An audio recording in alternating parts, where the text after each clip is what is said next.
स्वागत है दोस्तों आप सभी का हमारे YouTube चैनल ओटी करियर में।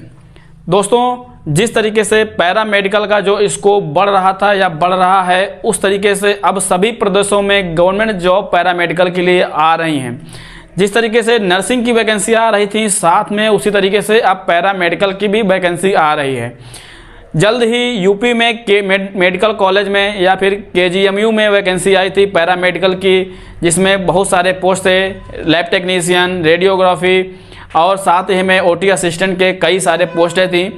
उसी तरीके से मध्य प्रदेश सिलेक्शन बोर्ड जो है उसने भी अपने साथ में नर्सिंग के साथ में पैरा मेडिकल की वैकेंसी निकाली है, जिसमें लैब टेक्नीशियन, रेडियो टेक्नीशियन और साथ में ओटी टेक्नीशियन की बहुत सारी वैकेंसियां हैं, जिनके बारे में आज हम बात करने वाले हैं अपने इस वीडियो में।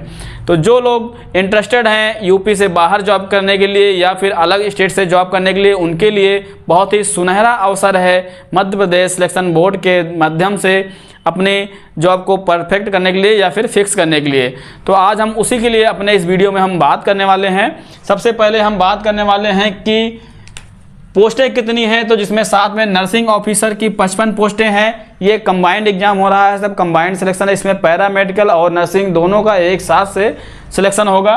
तो इसी में हमारे लैब टेक्नीशियन 323 पोस्टें हैं, जिसमें लैब टेक्नीशियन भी है, पैरा मेडिकल में लैब टेक्नीशियन और साथ में ही फार्मासिस्ट है। इसीलिए इसको कंबाइंड वैकेंसी बोली गई है, क्योंकि इसमें पैरा मेडिकल, फार्मासिस्ट और नर्सिंग सब एक साथ का एग्जाम हो रहा है, पैरा मेडिकल कंबाइंड सिलेक्शन। ठीक है, तो इसी में क्या है, ओटी टेक्नीशियन की 144 पोस्टें और फार्मासिस्ट की 103 पोस्टें, लैब टेक्नीशियन की 323 पोस्टें। इसी तरीके से और भी सारी पोस्टें हैं जो 8-8, 10-10, 15-15 पोस्टें साथ में निकाली गई हैं। तो टोटल कम से कम 500 से 600 से पोस्टें इस माध्यम से भरी जा रही हैं, फिल ही जा रही हैं। ठीक है, तो सबसे पहले हम जानते हैं कि इसका नोटिफिकेशन कब आया था। तो 27 नवंबर को इसका नोटिफिकेशन आया था कि आपको फॉर्म भर सकते हैं, और बहुत ही कम समय दिया गया है फॉर्म को भरने में, क्योंकि ये जो सिलेक्शन बोर्ड है बहुत तेज़ी से काम कर रहा है। सबको बहुत जल्द एग्ज़ाम भी हो जाएगा, बहुत जल्द से जल्द आपको इसका जो रिजल्ट है रिजल्ट भी निकाल दिया जाएगा, और उम्मीद ये है कि जल्द से जल्द आपको बता दिया जाएगा कि आप कौन कौन पास हुए हैं या फिर कैसे सिलेक्शन किसका हुआ है।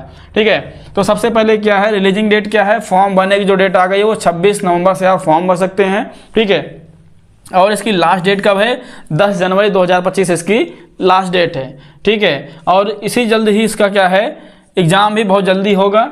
दूसरा क्या है, इसकी फ़ीस क्या है, जैसे हम दूसरे स्टेट से हैं या कहीं बाहरी स्टेट से आए हुए हैं तो अनरिजर्व्ड हैं, तो हम लोग हमारी फ़ीस कितनी रखी गई वहाँ पे, 500 रुपये वहाँ पे फ़ीस रखी गई, जो कि ठीक है। ठीक है, तो 500 रुपये वहाँ पे हमारी क्या है, एग्ज़ाम फीस है।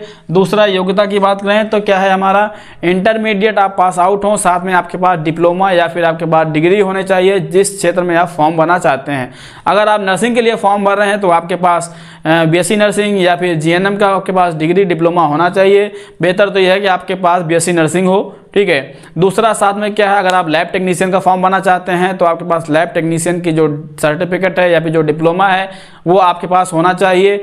साथ ही में ओटी असिस्टेंट के लिए क्या है, ओटी असिस्टेंट के लिए आपके पास क्या है, 10+2 पास आउट हो, और साथ ही में आपके पास diploma in operation theatre technician का आपके पास सर्टिफिकेट होना चाहिए, तब आप इस फॉर्म को भर सकते हैं। ठीक है, सिलेबस के बारे में बात करेंगे और फीस के बारे में। फीस हमने बता दी है कि 500 रुपये इसका जो क्या है एग्ज़ाम फीस है, और अगर आप एमपी के निवासी हैं, मध्य प्रदेश के ही निवासी आप हैं, तो आपको मात्र 250 रुपये आपको वहाँ पे आपका फीस लगेगी। ठीक है, साथ में क्या है, हम बात करें कि सिलेबस कैसा होगा और क्वेश्चन कहाँ से आएंगे, जिस तरीके से जो एग्ज़ाम होगा, कितने मार्क्स का आपका एग्ज़ाम होगा। तो टोटल आपके 100 क्वेश्चन आएंगे आपके पेपर में, और आपका 100 क्वेश्चन ही आपके 100 मार्क्स का आपका पेपर होगा। इसमें क्या है, 75 नंबर जो है या फिर 75 जो क्वेश्चन है वो आपके सब्जेक्टिव क्वेश्चन होंगे।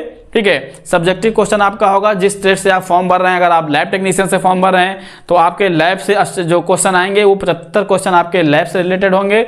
और अगर आप diploma in operation theatre technician के लिए फॉर्म भर रहे हैं तो ओटी के लिए आपका जो सब्जेक्टिव है 75 क्वेश्चन आपके सब्जेक्टिव आएंगे और 25 नंबर का जो बचा हुआ है 25 क्वेश्चन वो आपका जनरल चीज़ों से आएगा, जैसे जनरल हिंदी हो गई आपकी, जनरल मैथ हो गई, जनरल रीजनिंग हो गया, जनरल इंग्लिश हो गया और जनरल नॉलेज हो गया।